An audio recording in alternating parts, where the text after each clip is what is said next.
What a beautiful name it is. Nothing compares to this. What a beautiful name it is. Kumusta mga katupa? Welcome back sa ating panibagong tutorial, at sa video na to ay ituturo ko naman sa inyo yung What a Beautiful Name by Hillsong. So actually yung kantang ito ay nagawan ko na ng tutorial before pa. Nung bago pa lang tayo dito sa YouTube, nung nagsisimula pa lang tayo. Kaya sa video na to ay gagawan ko siya ng updated para mas maging malinaw. So anong pang hinihintay natin?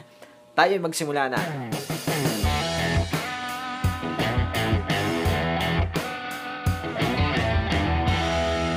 Alright, so yun mga katupay, ang kantang ito ay isa sa pinakamagandang kanta para sa Panginoon, okay? Na kung saan ina-appreciate natin yung pagiging powerful ni Lord, wonderful and beautiful. Okay, so yun mga katupay, bago natin simulan yung ating tutorial ay baka pwede mong pinutin yung like button. At alam nyo ba na kapag pinindit nyo yung like button na yan ay malaking tulong yan sa video na to, okay? The more na maraming likes yung video na to ay nire-recommend ng YouTube doon sa iba nating mga katupa yung video kung saan kailangan din nila yung tutorial na to. And of course, kung gusto mo maabangan yung mga susunod nating tutorials, pipindutin mo lang naman yung subscribe button. Baka matagal ka nang nanonood, di mo pa rin pinipindot yan, pindutin mo na katupa.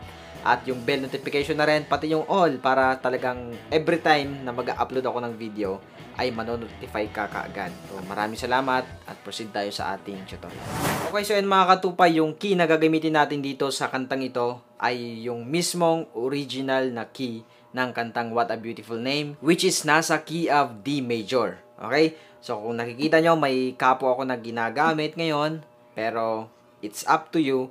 Kapag wala kayong kapo, pwedeng hindi kayo gumamit ng kapo. Basta ang advice ko lang dyan ay make sure na itatama nyo yung boses nyo doon sa magiging tunog ng gitara. Okay? Dahil iba yung may kapo at wala. So yung gagamitin natin na family chords dito ay nasa key of C. Nagkaroon tayo ng tutorial nung unang video about sa pagka-transpose gamit yung kapo. I hope na napanood nyo na yon para may idea kayo sa paggamit ng kapo. Okay? So nasa 2nd fret yung ating kapo para maging key of D gamit yung key of C. So ngayon ipapakilala ko sa inyo yung chords na gagamitin natin sa kantang ito. So unang-una, of course, nandiyan na yung C major,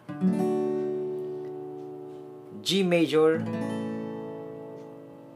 A minor or A minor 7. Okay, tinanggal lang natin yung ring finger nung nasa C major tayo, okay? Para maging A minor 7. E minor, and last one, the F major. Okay, yung bar chord na ganito, tanggalin natin mo yung nakaipit na index finger at ilagay natin sa 2nd string, 1st fret. Okay, yan.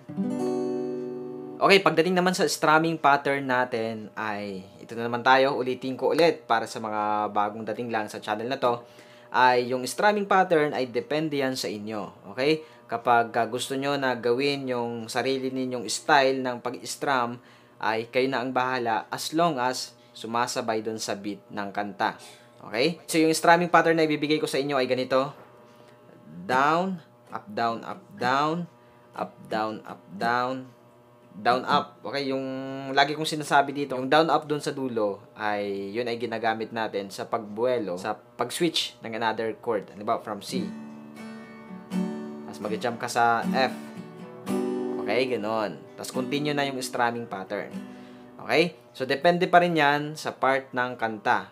Pero, kung gusto nyo gamitin yan, pwede naman. Pero, mag-improvise kayo or gumawa kayo ng sarili ninyong style ng pag-strum. Pagdating doon sa chorus, pwedeng magbago ng yung strumming pattern natin.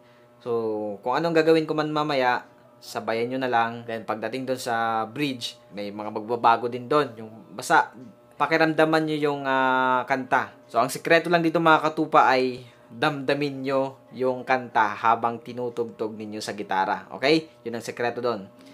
Yung mensahe, namnamin mo hanggang sa magmamanifest yan sa pag-strum natin. Okay? Take note mo yan. Okay, pagdating naman sa intro mga katupa, so doon sa kanta, sa original na Hillsong, okay, hindi doon parang nagkaroon ng intro, pero sa tingin ko, nakababad siya sa C. Okay, so ganun ang gawin natin ngayon. Pero depende sa inyo, kung bahala kayo kung anong gagawin nyo sa intro. Okay, pwede mag-instrumental kayo, C, A minor, F, G. Okay. Alright, so ngayon, papasok tayo ng verse. One more time, isa ba? Pasok tayo sa verse. You were the word at the beginning, one with God the Lord Most High. A minor 7. Your hidden glory in creation, now revealed in you are Christ. Okay, chorus na yon, pero stop muna tayo dyan. Okay, kung napansin nyo doon sa ating verse, pagkatapos natin mag-stay or magbabad sa C, ay stay pa rin sa C, okay? And then, parang dalawang counts din siya, nag-stay pa rin. Then, pagdating dun sa pangalawang line, ay sa A minor 7 na. Your hidden glory in creation. Running chord siya, okay? Okay, so yan, proceed tayo sa chorus mga katupa. So, yung reason din kung bakit pinuputol natin, dahil magkakaroon tayo ng copyright claim kapag kinanta natin ng dire-diretso yung kantang ito. Since ito ay international song, okay? Marami na tayo nakukuhang ganyan dito sa ating channel. Minsan unfair na. Okay? Kaya, nagiging maingat tayo. Alright, pasok tayo sa chorus mga katupa. And tayo dun sa last part ng verse.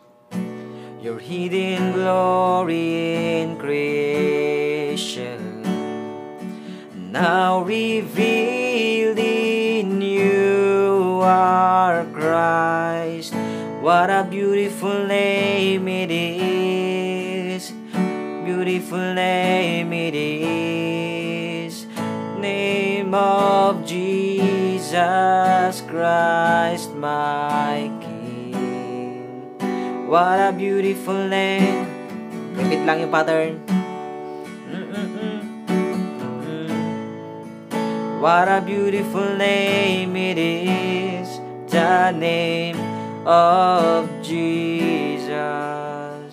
After dyan, stay sa F. Okay?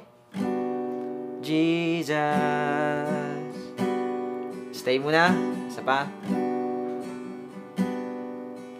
Then, saka papasok ng verse 2. Okay? And of course, para hindi tayo matagalan sa video, ay kung ano yung chords natin dun sa verse 1 ay the same pa rin dito sa verse 2. Walang magbabago. Okay? Alright, i-assume na lang natin na ginawa na ulit natin yung verse 2, yung chorus, and then doon naman tayo sa bridge. Ganito yung kanyang instrumental, and then pasok na rin tayo sa may bridge. Right? Name it is the name of Jesus. Instrumental, pasok na yan. Stay sa F.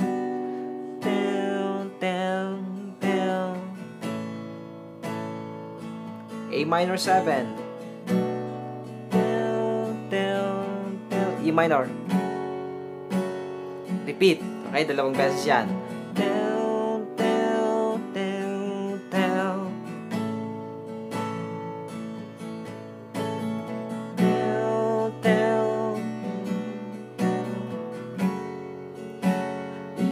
God not hold you, feel so before you, silence the boast.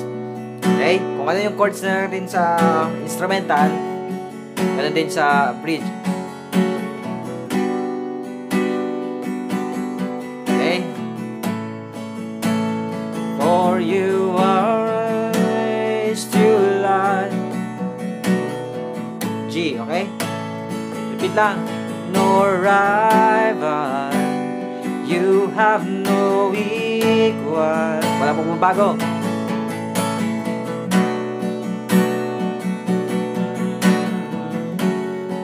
Last one.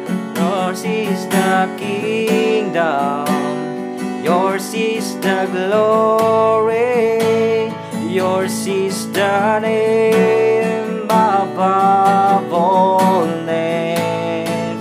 What a powerful name it is. Back to chorus na yon.